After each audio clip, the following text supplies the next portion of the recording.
Welcome to Brisbane Public Transport Vlogs.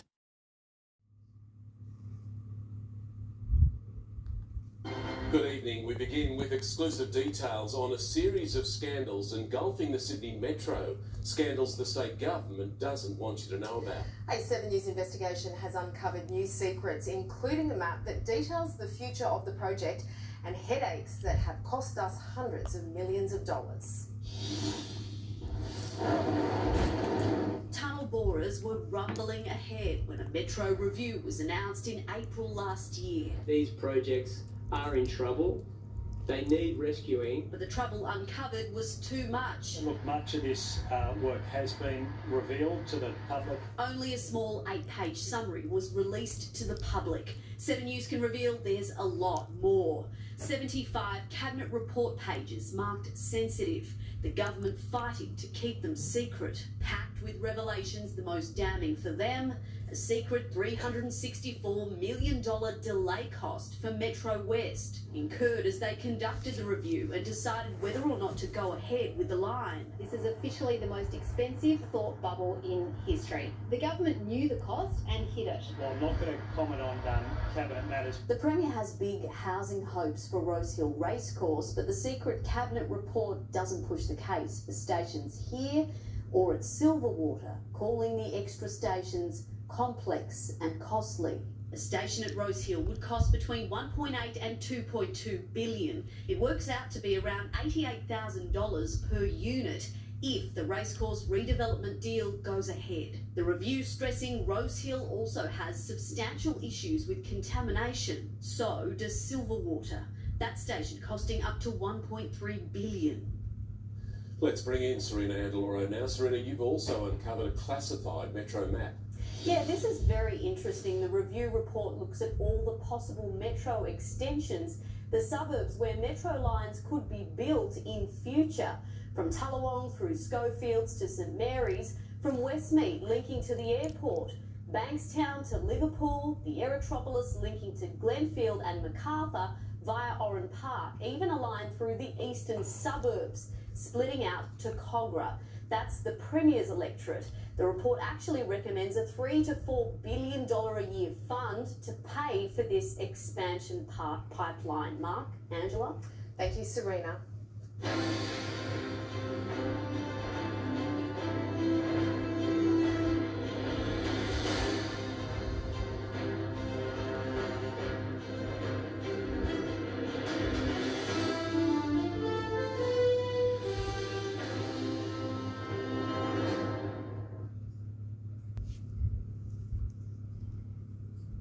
The documents say it in black and white, but the Premier denies it's true. As 7 News revealed last night, cabinet documents show the massive price of delaying Sydney's Western Metro. Tonight, we can tell you the cost of opening up the Metro to other parts of the city. A $364 million hole in the Metro budget unearthed by 7 News in highly confidential documents. The Premier denying it had anything to do with the time it took to conduct a Metro review. Well, that's not the case. But the report says they are delay costs associated with the 6-month shift as the review was underway to enable reprofiling of funding from Metro West towards the Bankstown line. Some money was required for Metro Southwest, which was crucial to get up and off the ground. The opposition says it's the cost of the government changing course. I don't think he's read the report. I mean, I'm happy to give him a copy. I've highlighted it up. $364 million is the cost. It's his own report that he's paid for. We were originally told that project would cost $15 billion. The actual cost was $25 billion. The report also analysing the pros and cons of future Metro opportunities.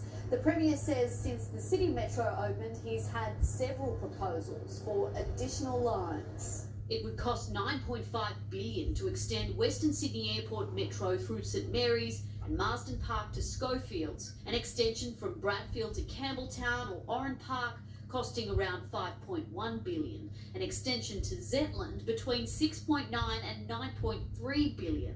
Other metros explored include a La Perouse line and Bankstown to Liverpool. We've got to be honest with taxpayers in New South Wales. These aren't cheap.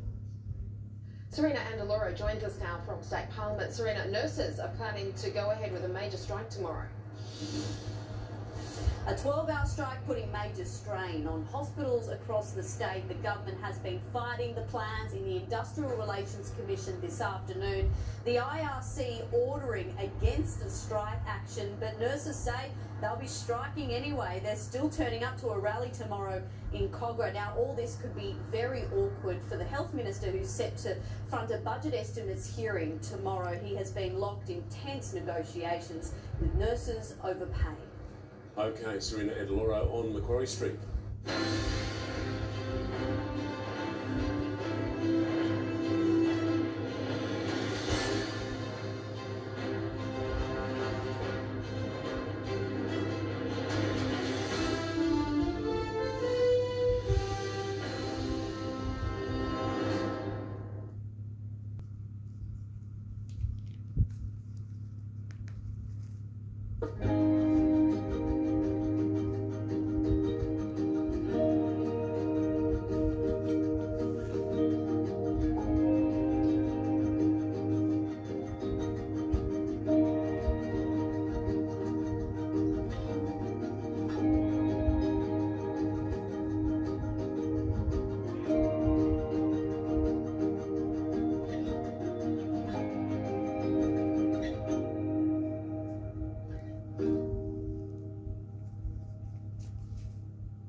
No. My name is Abdullah and I'm the artist who's produced the new work Come Together for Art and Station. The artwork itself, the background is a reference to J.S. Calder's painting, A View from Royal Park of the West Melbourne Swamp. And I wanted to depict what the area was like before colonial settlement. I wanted it to be a link to the past. And then what I've done with it is turned it into a mosaic, or not a true mosaic, but a reference of a mosaic that speaks to that idea of history and how history stays with us for a very long time and contextualizes the things that we do. And then finally over the top we have the aluminium hands that are coming together. So they've been painted white, they're sitting off the surface, but they're fitted and secured safely onto that gigantic painting by J.S. Calder. It was a real honour to be selected as one of the artists and to have a work that's going to be in place for a very long time. I hope that my kids and maybe my grandkids will be able to see the work and understand that legacy. I grew up by a train station, and that train station was a real nexus point, a real joining of communities where people crossed over at different times of the day. Having an artwork at a station like that, I hope that it stands for a sign of a communal gathering place and a place where people feel comfortable being in that civic space, a space that's welcoming to all different types of people.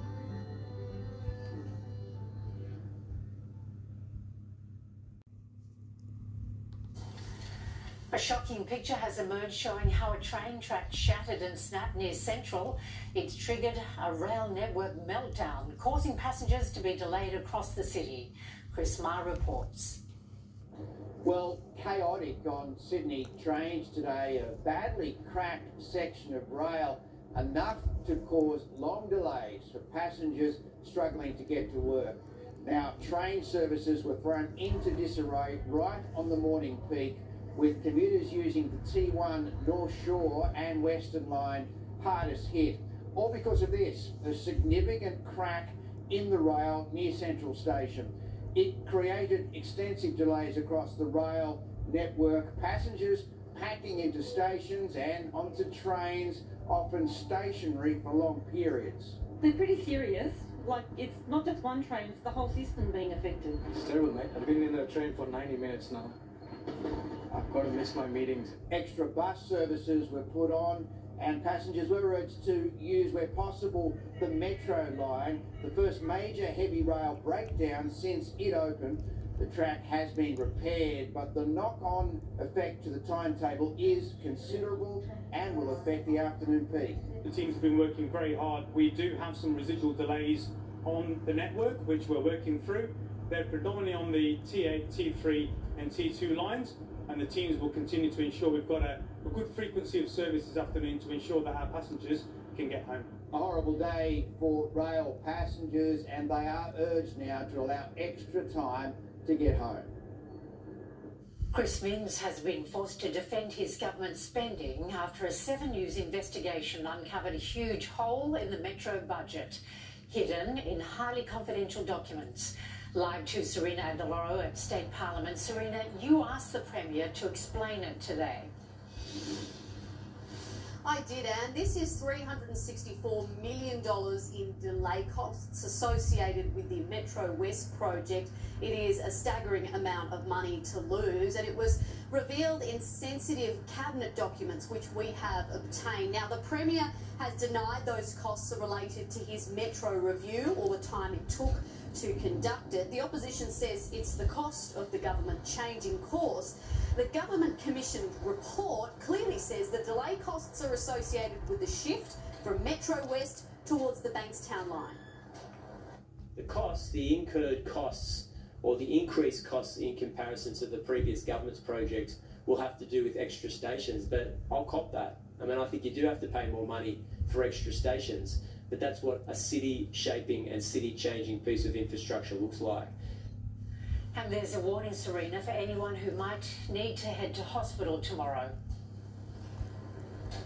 Yeah, look, nurses are planning a 12-hour strike tomorrow at hospitals across the state. Busloads are expected to descend on Chris Minns' electoral office tomorrow. The government is currently trying to stop them with a hearing in progress right now at the Industrial Relations Commission. They're in closing arguments, so there'll be a result any minute now. This could be very awkward for the Health Minister tomorrow. He's expected to front a budget estimates hearing here at Parliament. He's been locked in negotiations with nurses over pay. Okay, Serena, thank you very much.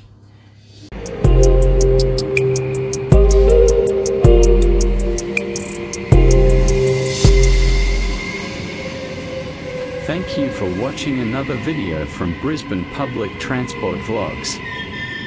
Please don't forget to like, comment, share and subscribe.